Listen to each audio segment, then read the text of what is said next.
Iran ने atom bomb बनाया और बनाएगा, पाकिस्तान ने भी बनाया है और हम मुंह तोड़ कर जवाब देंगे। ईरान ने न्यूक्लियर वेपन को टेस्ट कर लिया है। सिमनान के अंदर बोला जा रहा है अर्थक्वेक आया जिसका मैग्नीट्यूड 4.5 है, लेकिन बात ये है कि ये अर्थक्वेक नहीं है। ईरान ने सीक्रेटली जो है एटमी वेपन्स को अंडरग्राउंड टेस्ट कर लिया गया। ये झटके जो है ना ये ईरान में नहीं, ये यूएसए में और इसराइल में नजर आए हैं। अच्छा। वहाँ पे जमीन हिल गई है। अगर ईरान ने ये स्टेप लिया है, ईरान ने बिल्कुल अच्छा किया है। मैं ईरान के साथ हूँ, एज अ पाकिस्तानी साथ हूँ। और वो इसराइल पे भी फेंकेंगे ना तो वो सारी दुनिया इसकी लपेट में आएगी। कोई बात नहीं जी, अल्लाह करे आपकी बात सच्ची हो और ईरान भी मान जाए। ये इसराइल को ललकारने वाली बात है, क्योंकि उसने जैसे बेड़ा गर्क किया हुआ था मुसलमानों का। ये मुसलमानों के लिए बहुत फायदे की बात है। पहले हम अकेले होते थे। हाँ, अब इस ईरान भी हमारे साथ मिल गया। मुस्लिम कंट्री के पास सिर्फ एक पाकिस्तान था जिसके पास न्यूक्लियर पावर था। हो गया। अब लोग मुस्लिम कंट्रीज में एक बढ़ गया। अफगानिस्तान ने इतने साल जंग लड़ी, अमेरिका को निकाल दिया, उनका इस्लाम भी है, पावर भी है। ठीक है, पाकिस्तान एक दफा धमकी लगाया, इसराइल दोबारा बोलेगा नहीं। ईरान इस टाइम एटॉमिक पावर बन चुका है। ईरान ने कामयाब एटम बम का एक जो सा वो कारनामा सर अंजाम दे दिया है। ईरान हमारा हमसाया ममालिक है और उसकी कामयाबी अगर होती है तो ये ना बोले उसके पीछे हमारा नाम भी आएगा। इसराइल तबाह हो जाता है, डॉलर नीचे आ जाता है, तो हमारा जो कर्जा है ऑटोमेटिकली कम हो जाएगा। तो हमारी तो ये दुआ है कि अल्लाह ताला करे कि इसराइल पाकिस्तान कोई भी मुल्क उठ के इसको खत्म कर दे। में 9 मुल्क ऐसे हैं जिनके पास ऑफिशियली न्यूक्लियर वेपन मौजूद है। कहा जा रहा है कि 10वां मुल्क अब ईरान बनने जा रहा है जिसके पास अपना ऑफिशियली न्यूक्लियर वेपन मौजूद होगा। ऐसा इसलिए कहा जा रहा है क्योंकि रिसेंटली ईरान ने सीक्रेटली न्यूक्लियर बॉम्ब टेस्ट किया है। ईरान के एक ऐसे इलाके में जोरदार जल्जला आया है जहां पे मोस्टली जल्जला आता नहीं है, जिसके बाद ये खदशा जाहिर किया जा रहा है कि ईरान ने secretly underground nuclear bomb test किया है। न्यूक्लियर वेपन को टेस्ट कर लिया है। सिमनान के अंदर बोला जा रहा है अर्थक्वेक आया जिसका मैग्नीट्यूड 4.5 है, लेकिन बात ये है कि ये अर्थक्वेक नहीं है। ईरान ने सीक्रेटली जो है एटमी वेपन्स को अंडरग्राउंड टेस्ट कर लिया गया और अगर ये बात सच होती है तो ईरान दुनिया का 10वां ऐसा मुल्क बन जाएगा जिसके पास एटमी हथियार है। अगर इसराइल की बात करें तो वो काफी टाइम से ईरान को टारगेट का निशाना बनाने की बात कर रहा है, ईरान के जो है एनर्जी सोर्सेज को डिस्ट्रॉय करने की बात कर रहा है।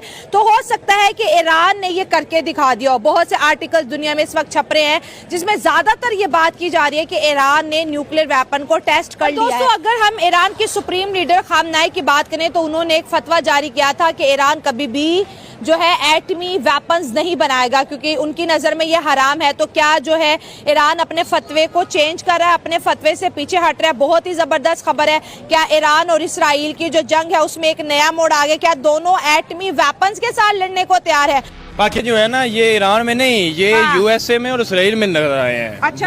वहाँ पे जमीन हिल गई है। ठीक है, क्योंकि जो खबर ये आज हुई है ना, इससे एक हफ्ता पहले जो है ना वो बात चल रही थी कि ईरान जो है न्यूक्लियर टेस्ट कर रहा है, लेकिन हमें ये पहले पता है कि साल 1.5 साल के उनके पास पहले ही बॉम्ब था न्यूक्लियर। बट वो सैंक्शन से डरते हुए ना, कुछ लिहाज रखते हुए वो जरा चुप थे।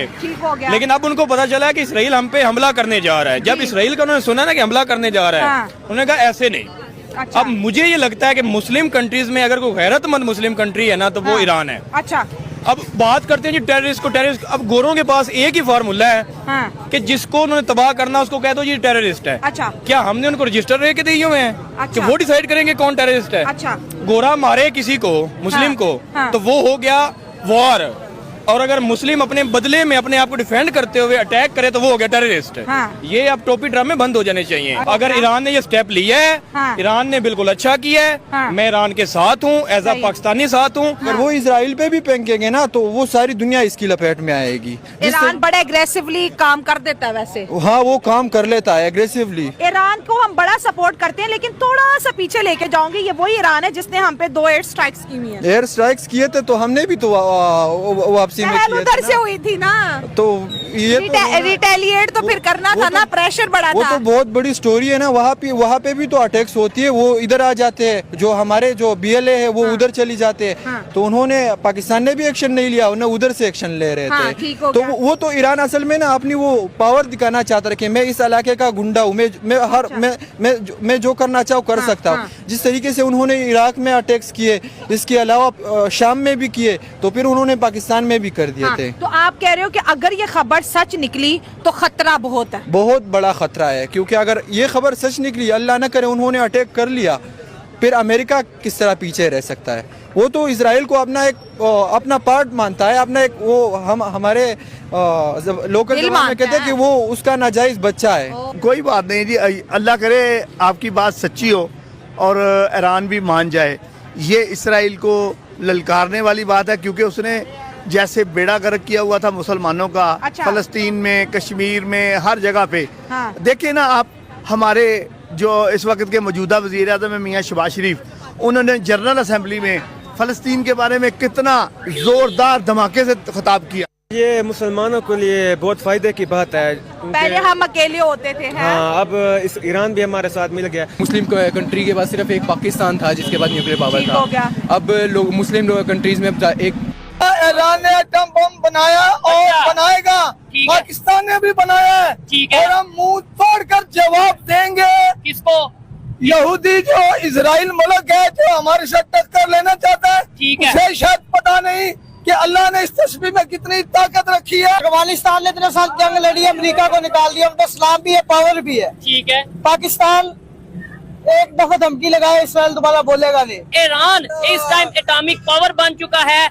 ईरान ने कामयाब एटम बम का एक जो सा वो कारनामा सर अंजाम दे दिया है। अगर वाकई में ईरान एटॉमिक पावर बन चुका है तो अब क्या एक एटॉमिक वार स्टार्ट होने वाली है, या पूरी दुनिया जंग की तरफ जाने वाली है? और ईरान की हेल्प एटॉमिक पावर बनने में किसने की? क्या पाकिस्तान ने हेल्प की? ईरान हमारा हमसाया ममालिक है, और उसकी कामयाबी अगर होती है तो ये ना भूलें उसके पीछे हमारा नाम भी आएगा। इसराइल तबाह हो जाता है, डॉलर नीचे आ जाता है, तो हमारा जो कर्जा है ऑटोमेटिकली कम हो जाएगा।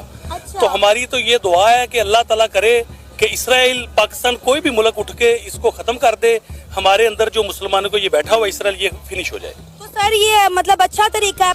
जय हिंद दोस्तों, स्वागत है आपका हिंदुस्तान की दहाड़ चैनल में। तो दोस्तों, जैसे कि आपने वीडियो में देखा, आइए जानते वीडियो के बारे में।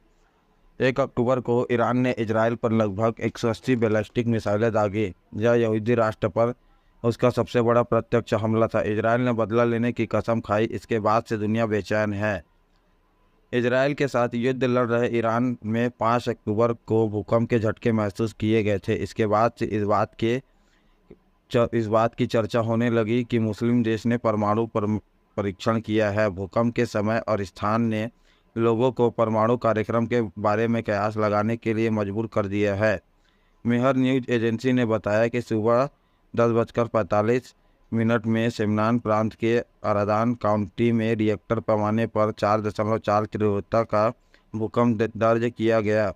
भूकंप 12 किलोमीटर की गहराई पर आया।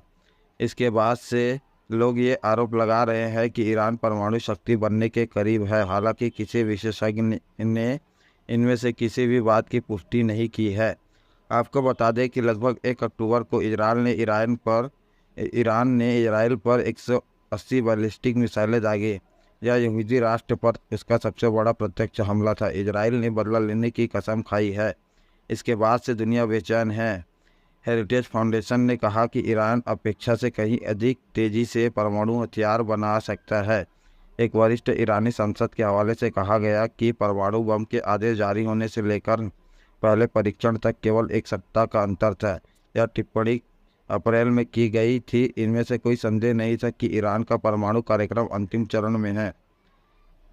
द गार्जियन के साथ एक साक्षात्कार में पूर्व इजरायली प्रधानमंत्री एहूद बराक ने कहा कि ईरानी परमाणु ठिकानों पर हमला शायद बहुत बड़ा झटका ना हो, क्योंकि उनका कार्यक्रम बहुत आगे बढ़ चुका है। आपको बता दें कि हाल में ही अमेरिका के पूर्व राष्ट्रपति डोनाल्ड ट्रंप ने इजराइल को ईरान के परमाणु हमलों पर ठिकानों पर हमला करने की सलाह दी थी।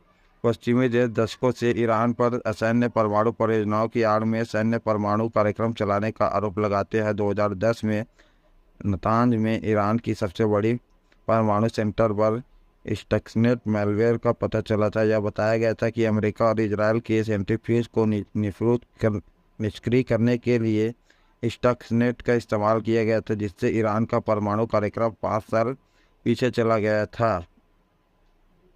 2015 में ईरान ने अपने खिलाफ प्रतिबंधों को ढील देने के बदले परमाणु हथियारों के लिए महत्वपूर्ण यूरेनियम संवर्धन पर प्रतिबंध स्वीकार कर लिया। यह समझौता वास्तव में 3 साल तक चला। अक्टूबर 2024 में अंतर्राष्ट्रीय परमाणु ऊर्जा एजेंसी के अधिकारी का हवाला देते हुए हेरिटेज फाउंडेशन की रिपोर्ट में कहा गया है कि ईरान 90% यूरेनियम संवर्धन ग्रेड तक पहुंचने के करीब पहुंच गया, जो परमाणु बम बनाने के लिए आवश्यक है। तो दोस्तों, अगर आपको ऐसी वीडियो देखना पसंद है तो हमारे चैनल को सब्सक्राइब करें, तो छोटे लाइक करना भूलें। धन्यवाद। जय हिंद, जय भारत।